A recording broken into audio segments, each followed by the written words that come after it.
smuggling and diesel laundering are proving so lucrative here in Northern Ireland that people with severe weight difficulties are working together with the criminal fraternity to make lots of money.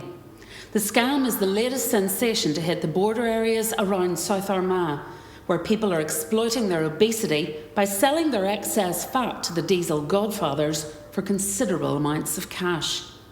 To those involved, pounds of weight are being turned into pounds sterling, but at a cost. It's estimated that the Exchequer is losing out on more than £100 million a year. On top of that are the losses to legitimate petrol and diesel retailers who cannot compete with the cheap fuel scam. One garage owner says the racket is forcing legal premises like his out of business. This latest influx of fat diesel now has totally destroyed us. I don't know what I'm going to do. Something needs to be done about it. I might as well just shut the door. Nothing else can be done. Walk home, forget about it.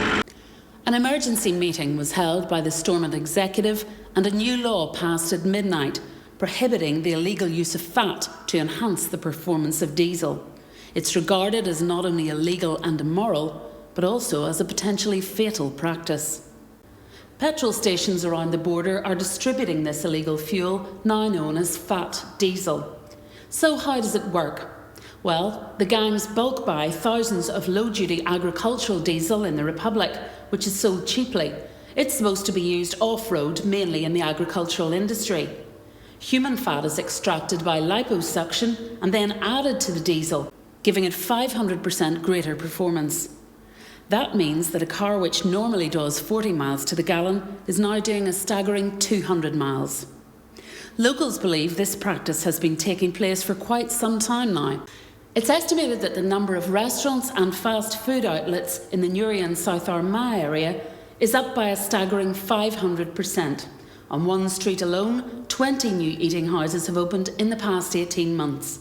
A few miles away, in a small village called Camloch, the number of fast food restaurants has tripled. One such restaurant, Cafe 55, prides itself on its fat chips. The owner, Kieran Hanna, says, "We do the best fat fry in the county." I have to correct you there now, Letitia. It's Cafe 35, not 55. And we do the best and cheapest fry in the country. Guaranteed to put on those pounds, if that's what you're looking for. It's common knowledge that the number of people with weight problems in the whole Newry and South Armagh area has grown substantially. A source from a self-help group dealing with weight problems reported a staggering increase in their membership. Mostly people who start out thinking that this is a great way to make money. Weight Watchers and Unislim were contacted, but no one was available for comment. Our reporter, Trevor Anderson, is live in Newry City. What can you tell us, Trevor? Well, Letitia, Newry has seen its fair share of explosions over the years, but this time we're seeing an explosion in restaurants and fast food outlets. But while business is booming for cafe owners, they may not realise that some of their best customers are filling up on fast food to help motorists fill up on dodgy fuel. Trevor Anderson reporting live, Monaghan Street, Newry. Back to you, Letitia. Earlier this morning, in the South Armagh area, in the latest raid by customs officials, 18 people from KILLEAVY, KILLEEN and just across the border in OMEATH were arrested for being in possession of fat with intent to sell it on for illegal purposes. These people were taken to a holding centre. They were weighed and charged with the offence. Environment Minister Conor Murphy believes that it's a complete invasion of people's rights to do whatever they want with their excise fat. Fair to say I would have very serious reservations about the passing of this law. I think people's rights are paramount and people should have the freedom to do with their own bodies what they wish. And I think there are far too many rights or laws impinging on people's rights, and I think this will just add to another draconian set of laws. The scam has broken a range of political, religious and ethnic boundaries. Religious leaders have hit out and asked people to desist from this type of behaviour, saying it has grave significance for their welfare. You have suffered grievously, and I am truly sorry. Medjugorje devotee and charity fundraiser Reggie Donnelly has asked people to pray. He says it's a time for devotion rather than trying to make money illegally. When she said, "If you don't pray, I cannot help you."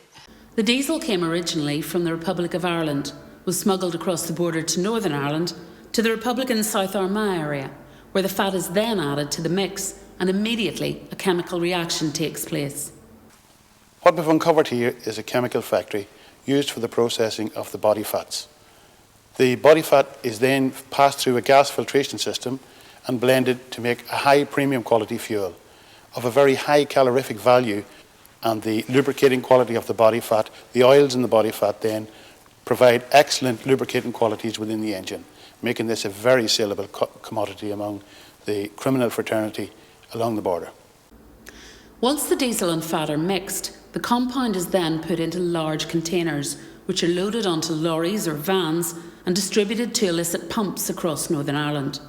This is not just illegal, it's also highly dangerous. Thousands of litres of fuel are being spread around the country, hidden on the backs of lorries, totally unsuitable for such a lethal cargo. These makeshift fuel tankers are effectively ticking time bombs. A spokesman for Her Majesty's Customs and Excise said, "This illegal operation is staggering and far exceeds anything we've ever come across before.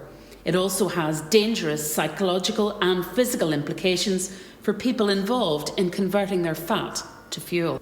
Those arrested are all members of GAA clubs, St MONNINAS in KILLEAVY, St Michael's in KILLEEN and CUCHULLAINS in OMEATH.